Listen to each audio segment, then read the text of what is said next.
আসসালামু আলাইকুম। যুদ্ধের এক ময়দান। তখন মুসলমানদের সাথে কাফিরদের ভীষণ যুদ্ধ চলছে।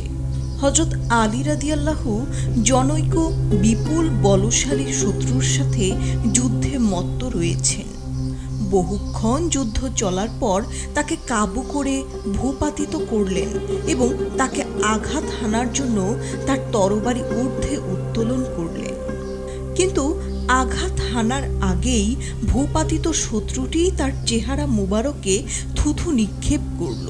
ক্রোধে হযরত আলীর চেহারা রক্তবর্ণ হয়ে উঠল।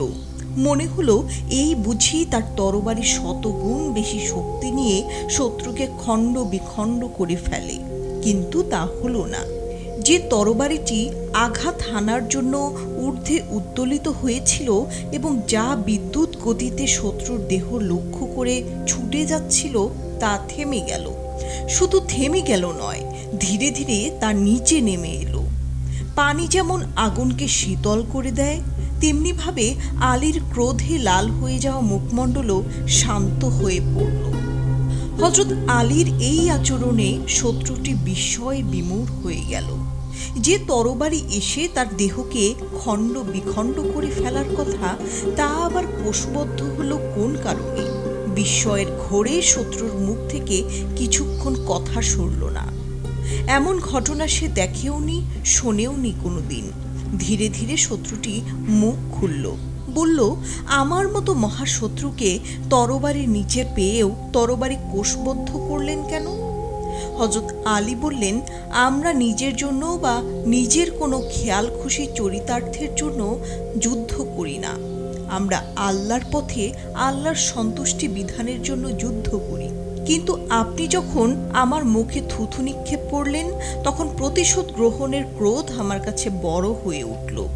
এই অবস্থায় আপনাকে হত্যা করলে সেটা আল্লাহর সন্তুষ্টি বিধানের জন্য হতো না, বরং তা আমার প্রতিশোধ গ্রহণের জন্য হতো। আমি আমার জন্য হত্যা করতে চাইনি বলেই উত্তোলিত তরবারি ফেলে দিয়েছি। এই অবস্থায় আপনাকে হত্যা করলে সেটা আল্লাহর সন্তুষ্টি বিধানের জন্য হতো না, বরং তা আমার প্রতিশোধ গ্রহণের জন্য হতো। আমি আমার জন্য হত্যা করতে চাইনি বলেই উত্তোলিত তরবারি ফিরিয়ে নিয়েছি। ব্যক্তি স্বার্থ এসে আমাকে জিহাদের পুণ্য থেকে বঞ্চিত করুক, তা আমি চাই না। শত্রু বলল, আমি দূর থেকে এতদিন আপনার উদারতা, মহানুভবতা ও সত্যনিষ্ঠার কথা শুনেছি। আজ তা নিজের চোখে প্রত্যক্ষ করার সৌভাগ্য অর্জন করলাম। শত্রুটি ভূমি শয্যা থেকে উঠে দাঁড়িয়ে সঙ্গে সঙ্গে তাওবা করে ইসলাম কবুল করল। এখান থেকে আমরা কি শিক্ষা পাই?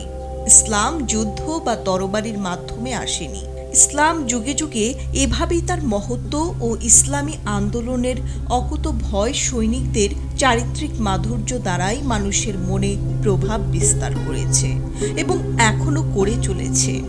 আল্লাহ রাব্বুল আলামিন আমাদের সকলকে তার দ্বীনের পথে কবুল করে নিন, আমিন। সম্মানিত দর্শক শ্রোতা, ইসলাম সম্পর্কিত নতুন নতুন ভিডিও পেতে আমাদের চ্যানেলটি সাবস্ক্রাইব করে আমাদের সঙ্গেই থাকুন। আর ভিডিওটি ভালো লাগলে শেয়ার করে সবাইকে দেখার সুযোগ করে দিন। সবাই ভালো থাকবেন। আসসালামু আলাইকুম।